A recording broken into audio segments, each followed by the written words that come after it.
Good morning, everybody. Those of you who know me, my fan club is here, know that know that I'm extroverted and I'm not really shy, but when I got invitation to talk to you, I got really nervous, I'm not gonna lie, because I have never been invited to the cool club, right? And this is really the cool club in Minneapolis. So thank you, Drew, for inviting me. Drew asked that I start with just telling my story, and I think when people ask me and we meet, I don't say I'm Sahra Noor, I'm a CEO of an organization. I say a couple of things. I say I'm a middle child. So take that for what it means, because a lot of times some of my I consider myself a disruptor and a problem solver, and I think part of it comes from when you're fourth child in a large family, and you're not the only girl, or you're not the only person with talent. You kind of figure out how to do things on your own and get really creative. So that's the part that I like about being a middle child, that has really shaped my work. And then the second thing is that I am a recovering nurse. And the reason I say that is my whole journey really began right after I graduated from nursing school. I went to work in a safety net hospital and had a job of taking care of people who were seriously ill, either had kidney failure or heart failure.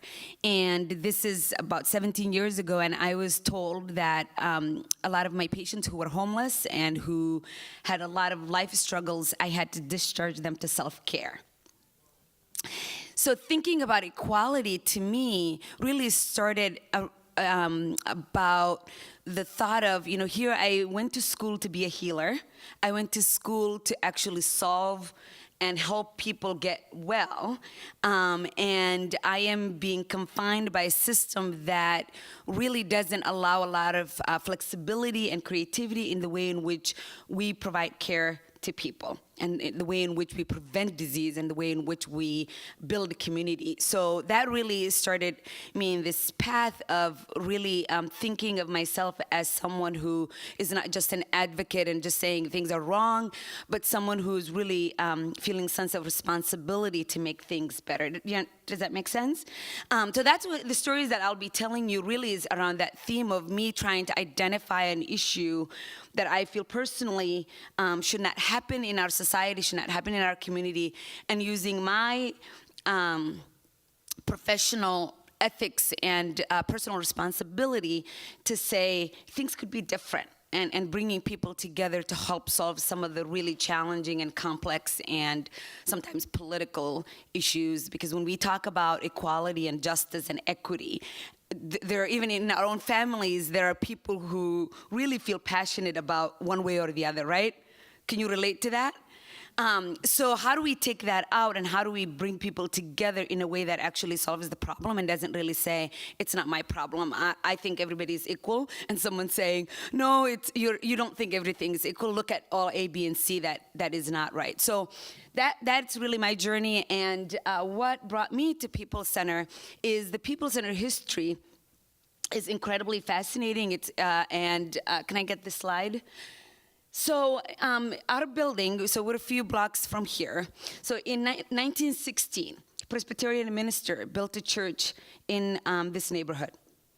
And he built a church that had a swimming pool, that had a basketball court or a gym, that had a community space, and provided a space for the Scandinavian immigrants that were coming to this neighborhood at that time, a place to belong.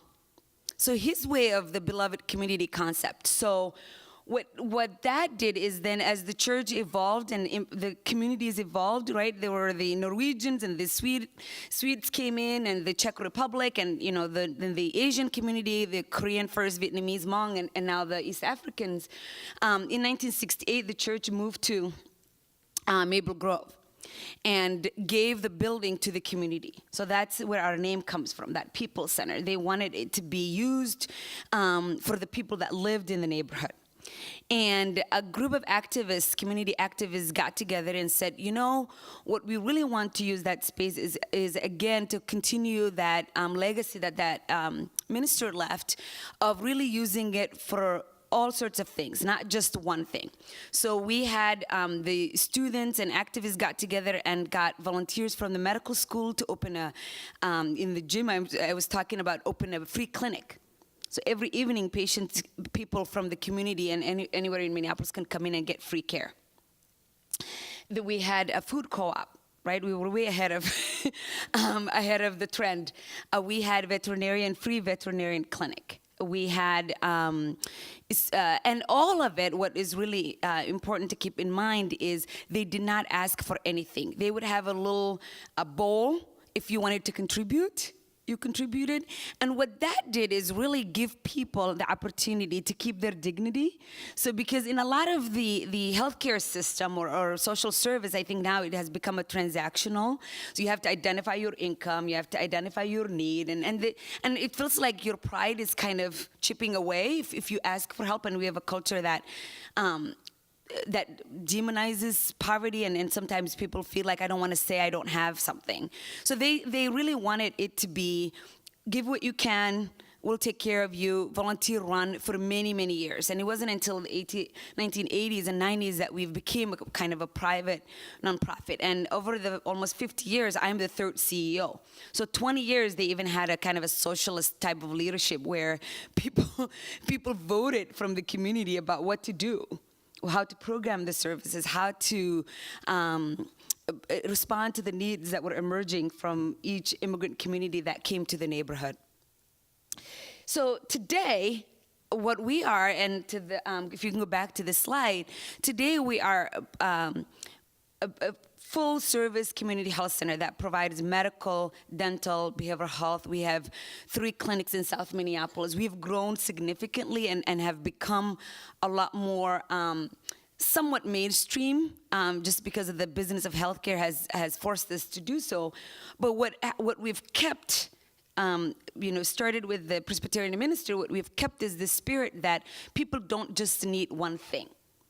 People are human beings, they need everything, right? So when people come to our clinic and say, I want to get medical, I have ear infection or whatever, we're asking them. So we have a legal clinic, we have social workers, we have case managers, we have people who give access to food and connect people to resources.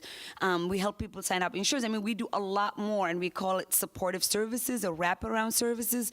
And the reason we do that is, one, it's to keep our legacy and make sure that we are taking care of the community, because the need of the community, no matter what happened politically, who became president or not, the community is still has deep pockets of poverty. It feels marginalized. It feels disenfranchised in some ways. So I think our job is to really be a place that they can come in, feel less judged by their circumstances, and be responded to in a way that is culturally culturally appropriate and feels much more holistic. So we call ourselves kind of a one-stop shop. You come in, we take care of everything that you need. Next.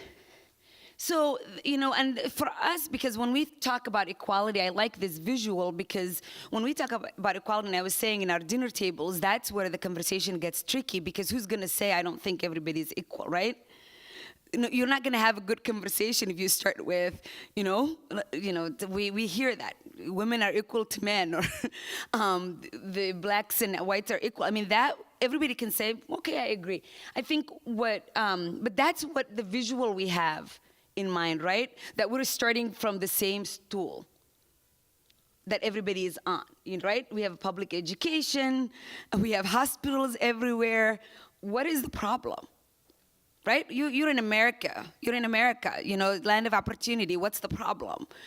Get over yourself. I mean, that's the kind of thoughts that we have in our head. We may not say it, and especially in Minnesota because you're Minnesota nice, right? And then the conversation becomes, okay, how do we make things equitable, right? Isn't that the sexy word these days? Everybody's talking about equity, right? So what equity does, it just says, okay, let's give the little guy a couple of more stools so at least he can see that baseball game or whatever it is, or the soccer it looks like, that's happening. So we're saying, let's just give, for the foundations may say, let's give a grant to that communities because we're just giving them a leg up, or donor might say that, or an activist might say this is really what we want, let's just get a little bit more. But what happens is you're still, if that one of them falls, you're still back to where you started from, right? And then you get told we gave you and you didn't use it well. And you can use that analogy in a lot of different ways. But what I am really passionate about, and I think the work that we do, what is unique and powerful about it, is I think we're saying is we really need to change the system. And in our case, it's the community environment and the public health system and healthcare delivery system. I mean, the things that are within our area of control. But I think for all of us as a community, I think what we really need to be talking about is not just giving people little things so they feel good about equity or equality, but really, are we talking about justice? Do we really believe people have a right to see that soccer game? Just think about that, right? We don't talk about that because we get labeled if we start talking about justice. But I think for us, to me, what is really important for all of us in every conversation we're in is everybody, if you're at a meeting, is everybody able to make decisions and have equal opportunity to make a decision? If they don't have it, how are we going to compensate for that? And how are we going to keep ourselves in check? One of the examples I will give is you guys all saw the measles outbreak happen, right? And one of our colleagues was telling me a couple of days ago, he said, I'm just frustrated, Sahra, because I consult with the health department and they love community. They want to engage the community. But you wrote a little blog post and you said that is not working. Why isn't it working? What's the problem? Because those are lovely people. And I looked at him and I said, they're lovely people. I'm a lovely person. But the truth of the matter is I'm a middle-class, educated woman. And most people at the Department of Health are educated middle-class men and women. Some of them don't even look like the community that are affected. But even if I look like it, I'm completely in a different place in terms of justice and opportunities that I have than the people we're talking to.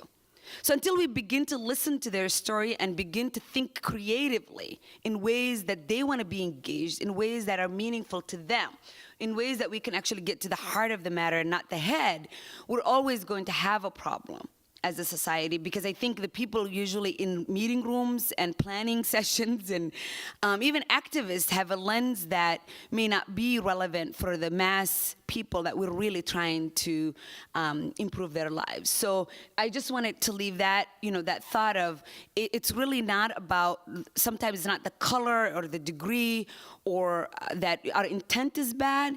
It's just that when we're talking about things, when we're designing things, when we're changing things, we just have to keep in mind who's at the table.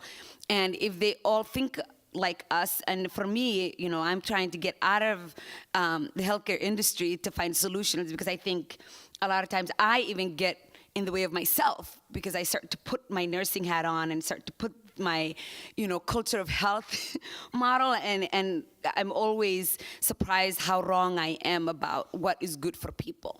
So, and if I have that, I'm sure all of you can make that mistake and think that you know more than you do about how to solve something. So, and why is that important, right? To our context, only 10% of what we do keeps people healthy, right? So we're talking about socioeconomic factors, 40% of what makes people healthy. If you have a job, Freud said, right, you're mentally well a lot of times. If you have an education, you have an opportunity to get a job. If you have a job, you can get an apartment or a house. And that takes, 40% of the burden off of you right off the bat. You don't even need a clinic at that point. Health behaviors. And this is the area where I think it's really important in the language we use and who we're talking to. Because what we think is a healthy behavior may not be healthy behavior for the person we're talking to. Right? So it's really important. It's really important to keep that in mind. And then the other two are the physical environment, so the parks, the quality of the housing, and then looking at the other one is I can't even see it. It's the biologist, our genetics, and we can't change that. I have family with diabetes. I'm planning on doing the best I can to avoid it. But sometimes they may not be able to avoid that, and that's just a given. It's just the genetics we were born to. So just keeping in mind that when you see healthcare people talking at you, it's really their area of control or things that they can influence to keep us all healthy is about 10%. So I'll tell a story of how we begin to think about, or at least one story that was really recent, and I think what I've really learned a lot about community engagement and kind of not just talking the talk, but actually walking the talk. About 10 years ago, I was in graduate school, and some of my old faculty from undergrad called me and said, we need your help in understanding what's really, we have a lot of disparities. Minneapolis has one of the best healthcare systems in the world. We have world-class health system, Fairview, Abbott, and Alina, Hennepin. You can think of it, clinics everywhere. Within 5 miles, we have 20 clinics. Yet, poor people and immigrants. So what we did after that is, and by the time we finished and published our work, I was at Fairview, and it just kept bothering me, that thought of, okay, something is amiss, right? So we started to have a conversation with them over a 4-year period, some of the same people we went back to, and said, okay, what can we do? And they said, what you need to do is you need to treat us as the experts. You need to come to our space and see what life is really like. Because we have a lot to learn from you just as much as you have to learn from us. And what happened was, then I said, okay, where do we go? And they're like, start at West Bank. So the Riverside is a pretty good place to start.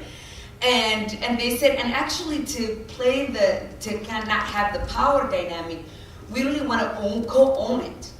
We need to have skin in the game. We need to know what is really going on in that center. And then we started looking. And so one of the things I said to them is, then we will not rent a space for you. Because then that changes the power dynamic. So we asked a mosque in the neighborhood to give us a space, which they did. So sometimes when people tell us people don't get it or they don't want to be healthy, that's not true. So they gave us, the mosque gave us the space. I went to my colleagues at Oxford College. They have a nursing program there, a graduate nursing program. And I said, can you help? Because I don't want this to be about grants, right? That equity issue. I really want this to be about changing the system and making things much more community-owned and sustainable. Augsburg is an anchor institution. It's not going to go anywhere. It wants the community to be healthy. The mosque wants the community to be healthy because that is their spiritual mission. Fairview as a health system is another anchor institution. It wants the community to be healthy because that was my employer at the time. And so how do we start to make sure that we're not coming in and saying we're going to solve it? And then we created advisory committees and community forums where people actually told us. And every year we would have an event like this. And my colleague at the time was here. We would give them an update of what is going on and who's getting the service and what else do they want. And the first day was September 2011. We had no service. We showed up for 3 months. We were not running any programs. Today, for 2011, no, 6 years later, over 5,000 people a year get services at that center. It's Health Commons. It's right in the high rises. It has about 12 different programs happening at any given time. created by the community, and for the community. So think about that. And right now, my organization is a partner, but I hardly go, I hardly organize, I hardly fundraise for it, because the people that we build their capacity, there were women we trained to run the organization and their mothers in the neighborhood, they're running it. It gives me chills. Just to think about the power of when you listen. It took us 4 years. I was frustrated sometimes. I cried about it. I was complaining, those of you who knew me at the time, how difficult this was. But now when I think back, I'm like, it was worth it. Because I had to let go of my own ego, let go of my own sense of expert, and say, somebody knows better than me, and they turn out to be right. And the reason it's successful without me, without Dana, who was our fundraiser at the time, and she left Fairview, the reason that we could all feel good about is because we built the capacity of the community, we solved the problem the way they want it to be solved, and now, one of the outcomes that I see is as the measles outbreak happened, this neighborhood did not have one patient with measles. Talk about resiliency, right? Talk about the power of community. Talk about people's ownership of the problem. I can't say that it's Sahra that did that, but I know that the 10 women that we trained, the doctors that volunteer, the students that volunteer from the Oxford College that put their heart and soul into it, they are the ones that should be thanked for keeping the community safe, keeping the community healthy, and the community itself for wanting to be healthy. Because they may not have a lot, but they have a lot of assets in terms of knowledge and faith and the spirit of, survival. And so to me, that is, as I think about story, is a story that demonstrates what equality is like. I think that's the one story that comes to mind. And then what happened was, as this program was successful, Fairview decided to repeat the model in North Minneapolis. So we have another community, Harrison neighborhood in North Minneapolis has the same model. Another health commons in that neighborhood that again is run by the community, and it's run at a Redeemer Lutheran Church. Because that pastor said, I want to do what the mosque leader did in Cedar Riverside, and I want to repeat that and do that. So, I need to share that. So what do we do? What have we learned from that experience that I brought to my new job 3 years ago? Is that I think instead of in the current model of healthcare where we're counting the beans, where we're saying how many visits did we do or how many people with diabetes we're taking care of, how do we start to think about improving people's lives? Because that's the hard work. That requires that we make our walls permeable so the community and us are in equal footing, right? And we're really talking about not just people with diabetes, but people with diabetes that are thriving, that can keep their job because they don't have the symptoms. The people that can actually raise their children because they don't have symptoms and pain and have better quality of care. And what I need help from, since I'm talking to the creative community, is how do we do it? I don't know. I don't know how we do that. That's our vision. That's what we want to do. And someone said to me yesterday, like, quick problem solving, she said, Matterbox, there's this food container thing that you can give to people. And I start to think, okay, how am I going to deliver it to the building, get the doctors to prescribe that as medicine, right? Get it into their home, teach them how to cook what's in that, right? Same thing if you say, go take them to, open a food shelf or get a grocery store. It's not that simple. We think it's that simple, but we really need to think through how do we go from A to Z with the community by our side. And that's, I think, challenge that we have, challenge that I'm working on, and I really need more people at the table to help us figure that out, because I think we can do it if we really put our mind into it. Same thing about fitness. I have a gym, as I mentioned, thanks to the minister 100 years ago who built it for us. How do I make that gym accessible to the community and program it in a way that, because we don't have any, everything is built around here, there's not a lot of green space. It may not be safe for people to work out, but how do we make that space a space that people can come in, work out, do group classes, just come in and hang out, right? What would it take? How do we go from point A to point Z, and also have the doctors and healthcare providers that think about disease to start to value that and start to think of their patients as people who need holistic, much more bigger picture view. So I'm time, so I'll wrap up. Next slide. So one of the things I'm talking about is, you know, the Uber or Lyft model, right? They got really creative. They were trying to solve a problem about transportation that people had. Something wasn't working about the taxi system, right? And I think something is not working about the way we do things.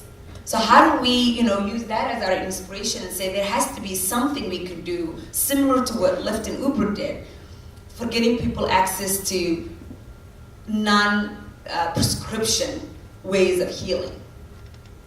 Food, exercise, social connectedness, so that people have a way to be healthy and mentally well together and build a sense of community.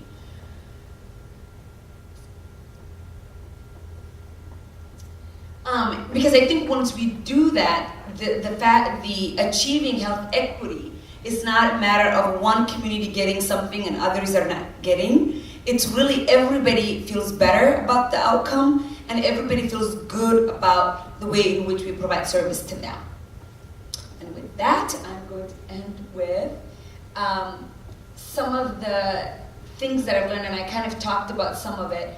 I think knowing one of the things I learned from my experience with the Health Commons model and just running an organization of our kind is that everything takes time. And sometimes I'm very action-oriented and it's really hard to be patient, especially when you're thinking about systems change. But I'm always, I feel constrained by, on one hand, feeling a sense of urgency because inequality and the fact that people don't have access to food and area to exercise and childcare and all of that makes people sick.